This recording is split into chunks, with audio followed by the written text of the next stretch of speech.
Hello everyone, আসসালামু আলাইকুম। সবাই কেমন আছেন? আশা করি সবাই ভালো আছেন। আমি আপনাদের মাঝে আরেকটি নতুন ভিডিও নিয়ে চলে আসছি।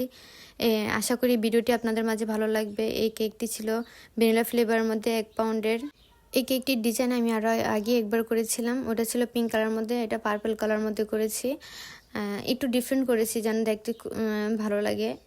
আর কেকটির উপরে হ্যাপি বার্থডে লেখাটা বসিয়ে দিলাম, তারপর একটি একটি করে তার নামগুলো বসিয়ে দিচ্ছি যেন কেকের সৌন্দর্যটা অনেক বেশি বেড়ে যায়।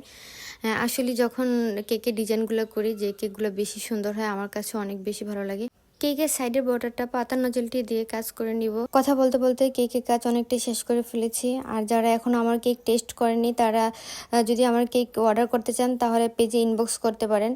সবশেষে কেকের উপরে ছোট ছোট পাল বসিয়ে দিচ্ছি। ছোট ছোট পাল বসানোর পর কেকটা সুন্দর লাগতেছিল খুব। আসলে কেকের উপরে যখন ছোট ছোট পাল বসাই তখন কেকটা খুব বেশি সুন্দর লাগে। সবসময় আমি অনেক বেশি পাল দিয়ে থাকি যেন কেকের সৌন্দর্যটা বেড়ে যায়। কেকের উপরে সাইডে বর্ডারটার মধ্যে হোয়াইট ফন্ডিট দিয়ে আমি সাদা সাদা ছোট ছোট ফুল বসিয়ে দিলাম। যারা আমাদের পেজে ফলো দেননি এখনো একটি ফলো দিয়ে আমাদের পাশে থাকবেন। অসংখ্য ধন্যবাদ। আসসালামু আলাইকুম।